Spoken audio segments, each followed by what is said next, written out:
भोजपुरी नाटक जोंक राहुल संस्कृतायन। भोजपुरी नाटक जोंक के पात्र गांव के मुखिया नोहर राउत, किसान बने एमे बुझावन महतो आ शीतल लाल बने एमे जमींदार के पटवारी शीतल लाल। गीत गावल जा रहल बा। हे फिकिरिया मरलस जान, सांझ बिहान खर्ची नइखे मेहरी मारे तान। अन्न बिना मोर लड़का रोवे का करी है भगवान। हे फिकिरिया मरलस जान, कर्जा काढ़ी काढ़ी खेती कैली, खेतवे सुखल धान। बैली बेची जिम्मेदारवा के दिहली, सहुआ कहे बेईमान। हे फिकिरिया मरलस जान। बुझावन महतो एगो फाटल मईल धोती पहिले खड़ा बने। ए घड़ी नोहर राउत के आँखी बुझावन महतो के फीली पर पड़ल। उ झट से फीली से कौनो चीजू नोच के बुझावन महतो से कहले, नोहर हई देखा बुझावन महतो। बुझावन नोहर भाई फेंको होने, फेंकबो करब, हमारा पाजरा जनी ले आवो, का दू करिया करिया हिलता। नोहर तोहरे फीली में से निकलनी हा, देखो नु हई गोड़ लोहुलुहान भइल बा, ना जानी कितना बेरी से लागल रहल हा। बुझावन खून से समूचा फीली भींजल देख के ओकरा और देखे के मन नइखे करत, पाव भ खून पियल हुई नोहर भाई। नोहर ना पाव भल ना, पाव भल बहुत होला, मुदा कनवा छटाक से का कम हुई, कितना तक खून बही गईल है, तोहरा मालूम ना भइल है बुझावन। बुझावन जोकी के लागल ना नु मालूम होखे, हम पोखरा में भैंसिया के धोवत रहली हा, बिगड़ा नु तोपल बा, रोहनी के पानी बरिस गईल बा, से परवा में नयका पानी बहुत बा, पानी में ना जाने कहां से 3 छैटी जोक उभर भइल बाड़ी सन। नोहर तोहरा तनिको ना बुझाइल है। बुझावन ना नोहर भाई, हम अपना भैंसिया के ढोड़ी से 4 गो जोक निकाल के फेंकली हो, बाकी हमारा ना पता रहल हो कि हमारो जोक लागल बा। नोहर आदमी के खून मीठ होला बुझावन, उ एक कनवा पी के मोटाइल बा, हम फेंकी देनी, देख कितना पियले बा, मुंह से खून निकल रहल बा, लेकिन पाकी ना, लोग कहेला जोक के काटल घाव ना पाके। बुझावन साचे नोहर भाई, नहीं तो हमार भैंसिया सरी के मुंह गई रही, रोजे ओकरा देही से 4 गो 5 गो बिगिले, भगवान हनी के काहे बनवले। नोहर हमनी के देह में जामा पूंजी 9 सेर खून बतावल जाला। बुझावन तो एक कनवा निकालला से कपाल में घुमरी काहे आवेले नोहर भाई। नोहर घुमरिये के पूछत बड़ा, बेसी खून गिर गईला पर आदमी के मृत्यु हो जाला, गोड़ के मोटकी नस काटी दी तो खून बंद ना हुई तो आदमी मर जाई, 2 मन समूचा देही में उहे 9 सेर खून फैलल बा। बुझावन छोड़ द नोहर भाई, अब बन हो गईल हुई। नोहर हाथ हटा के कहले, हाँ खून बंद हो गई। बुझावन उठ के जोक पर हुमच के 5 एड़ी मार के, नोहर भाई देखो कितना खून बहता, ई जोकिया सुटुक के पातर हो गईल, बाकी मुहल ना। नोहर चौकी के जीव बड़ा कटकरेजी होला बुझावन, उ जल्दी ना नु मुए। बुझावन हाँ नोहर भाई, लोग तो कहेला कि सुखा के पीस के फेंक दिहल जाए, तबहू बरखा के पानी बरसते जोक फेनु जी जाले। नोहर ई हमारा नइखे मालूम, बाकी जो की बड़ कटकरेजी होले, ई देखते बाड़ो। गांव के पटवारी सिर पर लाल टोपी मिर्जाई पहिरले, कान में कलम खोसले आइले। बुझावन कहले, सलाम देवान जी, कहाँ घूमतानी। शीतल लाल मालिक के 2 मन घीव, 5 मन दही, 2 गाड़ी कटहर, कितना कुली दे के अबे विदा कइनी है। 3 दिन से परेशान रहनी है। बुझावन महतो आज इहे जाके सांस लेनी है। बुझावन दीवान जी ई 55 मन दही, 2 गाड़ी कटहर, एगो खसी हमहू देनी ह। फेनु सुनो तानी गांव से 12 गो खसी और गइल हा। मालिक ई कुल के लेके का करी ही? सिरतन तूहू नोनिए भुचेंग रह गइल। बड़का लोग अपने देह के नानू होखे। एक आदमी के पाछे 50 गो जिएला। तौनो में इ त बबुई जी के बियाह के सरजाम नु हवे। बुझावन एगो बारात के सरजाम तो हमारे गांव से गइल हा। फेनु हमनी के मालिक के 56 गो मौजा बाटे, ई कुल रखऊ के जगह तो ना होई। सिरतन राखे के कौन बात लेले बड़ा? देखले नहीं ख भंडार घर कितना बड़ बा। भंडारी के हाथ में चाबी के झाप बा नहीं ख देखले। फेनु सरकार संतोखी साह के गोला खाली करा दिले बने। नोहर हाँ, जब गांव भर के घर खाली करा दिहल जाए तो 56 मौजा का 600 मौजा के चीजू बंतुस रखल जा सकेले। सिरतन बुझावन महतो अब की चला न तू ही का केहू सवांग के भेजबा मार दे।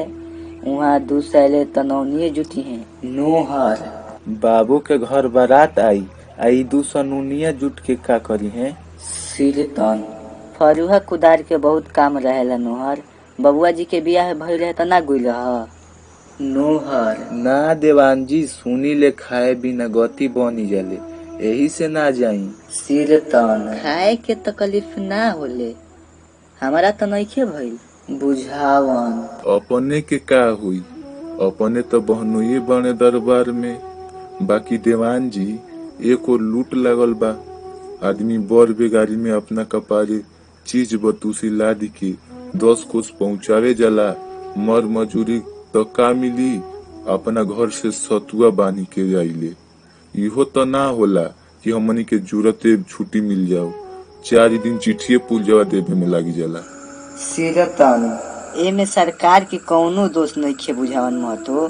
दरबार में असही चलेला। एगो सरकार के पीछे 1000 गो आदमी जिएले। बड़का के इहे नु ह। नोहर 8 आना रुपया जब महीना में तनख्वाह दियाई तो आदमी का करी देवान जी? इ तो मालिक के सोचे के नु चाही कि रुपया 8 आना महीना में हरवहबो चरवहबो के आजकल के दिन में ना मिले। बुझावन 3 ढेबुआ शेर तो मडुआ बा नोहर भाई, आ ढेबुआ शेर महुआ। नोहर मडो महुआ से गुजारा करे तो खाली खोराकी में एक आदमी के 1.5 रुपया महीना लग जाई। आपन कपड़ा लाता आ मेहरारू लइका के बाते फरका। मालिक के नइखे देखत। सिरतन सनातन से जेकर नौकरी लाग गइल बा दरबार में उहे चली आवता। आ देखत नहीं ख हमार महीना तनख्वाह है 25 रुपया साल हवे, 2 रुपया के महीना। नोहर मुदा देवान जी अपने मोहरौली के 12 टोला के राजा बन बैठल बानी। 6000 के तहसील रुपया के पीछे 2 पैसा कितना होला? बुझावन आ खाए पिए के एको पैसा खर्चा ना होए का? घर के खर्चा ऐसा ही चलेला का? सिरतन अब का आमदनी बा बुझावन महतो? हमारा बाबूजी के बखत देखत यही महरौली में सोना बरसत रहल। नोहर मोहरौली में तो अबहियो सोना बरसत देवान जी। बाकी हमनी खातिर ना। 5000 के तहसील अब 6000 के हो गईल। 2 पुहुत के जोतली खेत मालिक निकासी के जिराती बना लिहले। 200 बीघा जिरात कबही रहा देवान जी। ई हमनी के मुहे लगावल हनु। बुझावन आ सुनो तानी मोटर वाला हरनु आवता। जौनो गांव के चरवाहा 2 महीना जियत रहले हाँ, उहो बन भइल। ओकनी के मुंह के तो अन छूटल। सिरतन बेकार के झगड़ा जिला जवार में ना उठल होइत त नानू निकलते। नोहर ए देवान जी देखत देखत त आँख पाक गईल। जान पड़ता कि महरौली में जेकर जन्म करम बा, जेकर 1000 पुहुत के हार इहा गली गईल से केछो नइखे। आ 10 कोस लमहारा ई अमहरा के बाबू साहेब महरौली के सब कुछ बने। सिरतन नोहर राउत तोहार शिकायत कई बेर हमारा कचहरी में पहुँचल ह।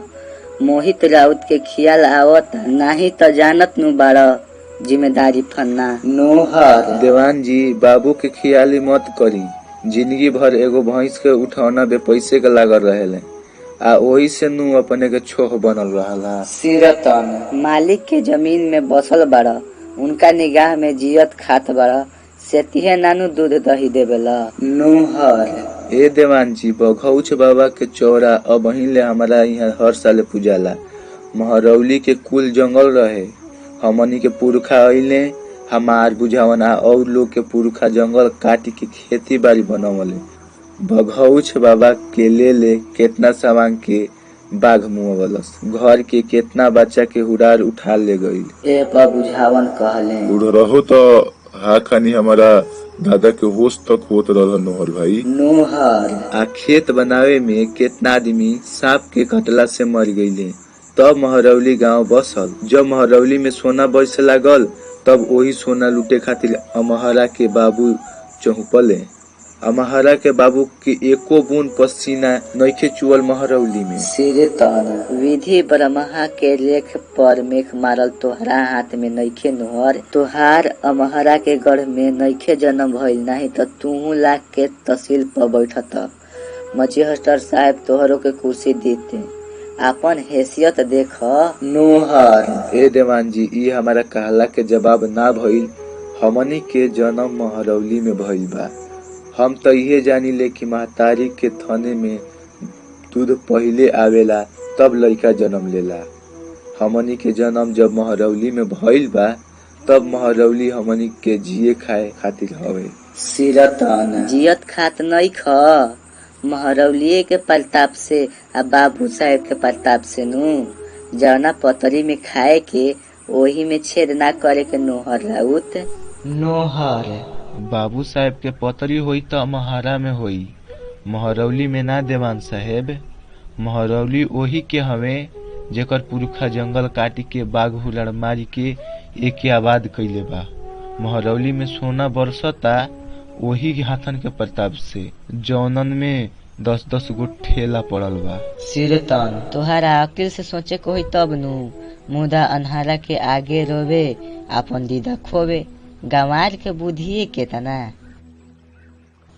नोहर लूटे के बुद्धि नु नइखे, खून चूसे के बुद्धि नइखे। बाकी माटी के सोना इहे हाथ बनावेला देवान जी। 6000 मलगुजारी दो, 3000 बबुनी के बियाह में दो, 2000 के मोटर के चिट्ठा में दो, 5 से हाथी के चिट्ठा में दो। साल भर बेगारी करत करत मुँह। हे मालिक के सवारी आई, हे पटवारी, हे सवार, हे सिपाही पियदा, हे गोराई ते बलिहारी। धुत तरीके कमाई हमनी के आ हरिहरो ना हो पाई। जेही आवत से ही कुपुटी खा लेता। सिरतन घास जेतने कटा लेनु चाले, ओतने फूनगी फेंके ले नोहर। तोहरा लोगन के इतना देवे के पड़ित त इतनो कमाई बना करत। नोहर कमा कमा के मुही भर काम हमनी का हो। आ हमनी के कमाई में आग लगावे वाला वहाँ अमहरा में केहू बैठल बा। बबुआ के बारात गईल तो कई हजार आदमी गईले। 5033 बादी में उड़ावल गईल। बनारस, लखनऊ आ कलकत्ता तक के 10 गो नामी नामी तवायफ रखल गईली। ई के करा कमाई से देवान जी। सिरतन अपना भाग से नोहर राउत। कमाए वाला कमाला, भाग वाला खाला। करम प्रधान विषव करी राखा, जे जस करे से तस फल चाखा। बाबू साहेब ओ जन्म में करम कइले बाड़े, तब चकिराज भइल बा। तू ओ जन्म के पापी हवा, उहे भोगत बाड़ा। केहू का हिरिस कइला से ना किछु होला। नोहर तो जे हमनी के घाम में खेती कोड़त जोतत मुइले, बरखा में दिन भर भींजिले, धान रोपिले, घास सोहिले, जाड़ा पाला में कठुआते खेत में सती होइले, ई करम किछुओ नइखे।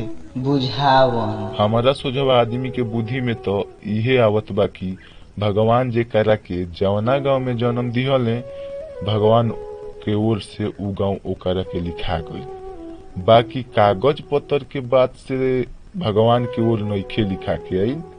महरौली के कचहरी से छापरा के कचहरी तक देखले नु बनी कैसन कागज में ईमानदारी रखल जाले। नोहर बुझावन जे धरती माता के पीछे अपन खून पसीना एक करेला, उहे ईमानदारी के अन्न खाला। नहीं तो ई जिम्मेदार बड़का जोक हवे। बाप रे बाप, हमनी के देही में इचको रक्त नहीं रह गईल। हाड़ो चाम एक जगह रखल मुश्किल बाटे, आ ओने गुलछर्रा उड़ता। पर्दा गिर जात बा, presented by Chinmay Kumar.